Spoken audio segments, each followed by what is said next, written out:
pagi, assalamualaikum. Kita di Surabaya ini mau ada acara di Ubaya, mau seminar. Gayanya kayak dosen seminar. Pagi-pagi meruput ini rek. Acara seminar dan pemeriksaan tiroid gratis. Nek gratisan kan seneng. Oke, kita sudah sampai perpustakaan, mau absen dulu.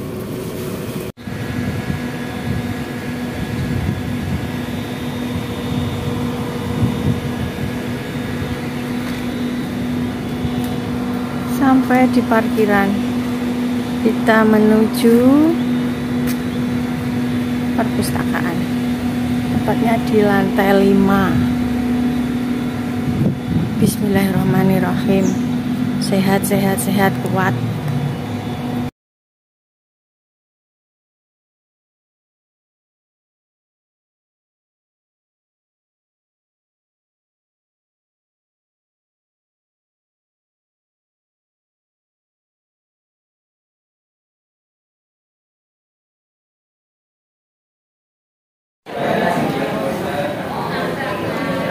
Saya tuh jempol ini yang sering tremor, makanya saya sebagai Presiden Direktur PT Merck Tbk, yang kami hormati Ibu Sulfina Arinda sebagai Business Unit Director Cardiometabolic and General Medicine Healthcare Merck Indonesia, yang kami hormati Dr. Lita Diah Rahmawati, spesialis penyakit dalam subspesialis reumatologi sebagai narasumber kita pada pagi hari ini, yang kami hormati Ibu Vinda Puspitasari sebagai Ketua Komunitas Lupus Kirana Surabaya, yang kami hormati seluruh hadirin yang berbahagia.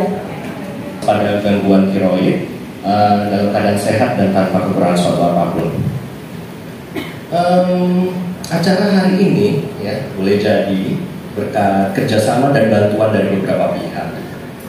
Saya Dr. Christian Hanjoka selaku penanggung jawab Klinik Pratama Ubaya mewakili teman-teman dari Universitas Surabaya mengucapkan terima kasih yang sebesar-besarnya terutama kepada PT Merck ya, yang sudah membantu menyiapkan segala sesuatu, menyiapkan segala kebutuhan yang kita butuhkan untuk acara pada hari ini.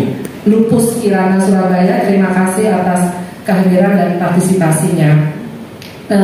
Mungkin saya ingin sedikit menjelaskan kenapa kami Merck Indonesia membuat satu program yang kita namakan RAISE program atau RAISE Thyroid ya. RAISE itu sebenarnya merupakan singkatan yang intinya adalah kita ingin meningkatkan awareness terhadap thyroid di Indonesia, baik itu di awam maupun juga di kalangan para dokter. Yang memang penyakitnya sangat beragam, jadi tidak hanya lupus. Awalnya memang lupus, tapi pada akhirnya memang menjadi wadah bagi para teman-teman yang memang kebetulan ada sakit atau mengalami gangguan autoimun. Dan kebetulan mereka ini hampir sebagian besar adalah pasien kami di Polireumatologi Rumah Sakit Dr. Sutomo Surabaya. Dalam artian mereka masih bisa menjadi pasien rumah sakit yang lain. Kami bercita-cita agar pasien bisa lebih cerdas mengenali penyakitnya sendiri, dengan tujuan bisa mencapai remisi, minum obat sesedikit mungkin, mengerti tentang efek samping obat yang mereka derita atau maaf yang mereka konsumsi ya.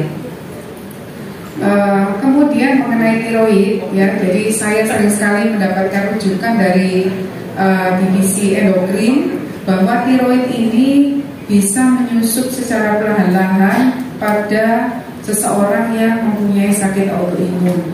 Tidak peduli apakah dia lupus, apakah dia spondyloartritis, apakah dia Sjögren ya, ataukah memang tiroid ini menjadi penyakit utama, jadi organ utama ya ibu-ibu sekalian dan kakak-kakak sekalian. Jadi memang intinya ya tiroid itu yang sakit. Tapi kalau bukan tiroid itu yang sakit, dia dapat terkena imbas dari proses antigen antibodi yang menjadi penyakit utama. Itu yang kita agak sulit ya. Jadi keluhan vertig, lelah, tidak menstruasi, kemudian rambut rontok, kemudian lelah berkepanjangan, nyeri berkepanjangan, bergerak lambat, termasuk brain fog, itu bisa merupakan spektrum dari gangguan tiroid. alhamdulillah ya, PT Merck ini mempunyai acara untuk screening ya. TSH ini bukan pemeriksaan yang murah ya. Jadi kalau satu paket dengan free T4 itu rata harga sudah beberapa tahun yang lalu sudah 600.000. Mohon maaf Bu Evi, jadi di sini juga hadir para PPDS kami, jadi para peserta pendidikan dokter spesialis yang memang sedang bekerja atau belajar di divisi kami, dan memang kami libatkan agar bisa mengerti komunitas lebih baik lagi, karena sehari-hari yang melayani para pasien ini adalah mereka di bawah supervise kami. Kemudian TSH sendiri itu kalau dicek mandiri harganya kurang lebih sekitar 350-400.000 ya. Pada hari ini kita berkesempatan untuk screening. Artinya apa? Nanti kalau screening itu ada masalah, bisa kita tidak lanjuti di poli gitu ya.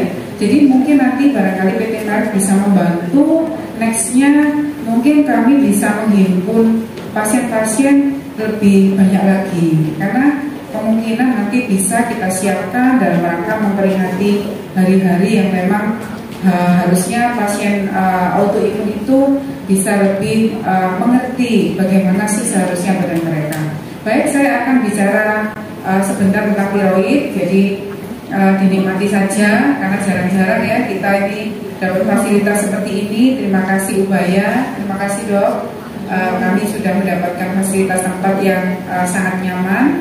Jadi berdasarkan angka kejadian, kita lihat di situ, hanya saya ada pointer apa enggak? Tidak ada. Jadi kita lihat di situ bahwa kejadian angka autoimun itu untuk prevalensinya sudah dilaporkan ya, dan sudah kita lihat di sini bahwa ada lupus ya, ada Sjögren ya, kemudian juga ada celiak ya, dan autoimun yang lain ya. Kita tidak ingin kasus kematian atau kasus kesakitan itu menjadi parah ya.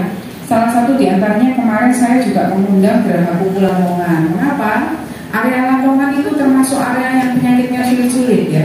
Dan di sana itu kami sangat kesulitan sekali untuk bisa menembus atau memberikan edukasi yang sangat baik, dan kami sudah dengan Dr. Awalia serta Aulia, Ketua Geraha Kuku Lamongan, nanti kita bisa berkoordinasi agar angka kesakitan bisa dicegah. Nah, kemudian ternyata dari penyakit autoimun itu penyebabnya itu kadang kurang lebih disebabkan oleh problem tiroid ya, sekitar 90%. Jadi problem tiroid itu bisa primer, bisa sekunder ya. Slide mau dibantu ya.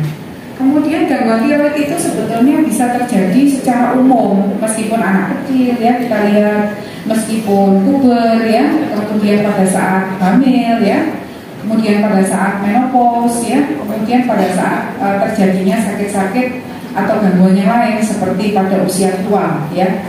Kita lihat di sini mulai dari kelainan di dalam perut itu ada yang namanya retardasi mental ya. Jadi pada saat ibu-ibu hamil tolong dicek betul hormon tiroidnya, karena itu menyangkut kesehatan bayi atau calon anak kita, terutama kakak-kakak yang sedang hamil yang memang sakit autoimun ya, atau ada keturunan autoimun, harus segera waspada. Kemudian kalau ada gangguan perkembangan kognitif, misalnya kalau ada anggota keluarga kita atau adik-adik kita yang sakit autis ya, itu juga bisa ada gangguan seperti itu. Kemudian ada gangguan perkembangan mental, serta kita lihat di sini pada saat hamil ya, hati-hati pada saat hamil itu kebutuhan hormon tiroid meningkat ya.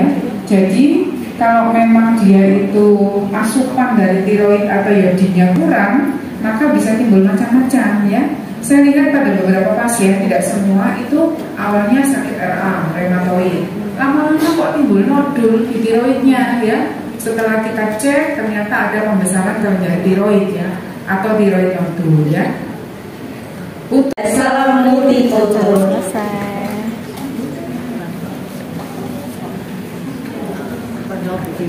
Kepada Bapak Ibu hadirin yang sudah selesai pengecekan dan pengambilan darah, bisa dipersilakan untuk meninggalkan venue dan pulang. Kemudian untuk Bapak Ibu hadirin yang belum melakukan pemeriksaan, bisa melakukan pemeriksaan dan pengambilan sampel darah ke ruang VIP. Acara sudah selesai juga hari ini. untuk Bapak Ibu hadirin Weekend yang di tadi Surabaya, pertanyaan, acara disilakan kesehatan. untuk tetap stay di Support venue Anda, karena ada apresiasi semangat. dari panitia dan juga komunitas.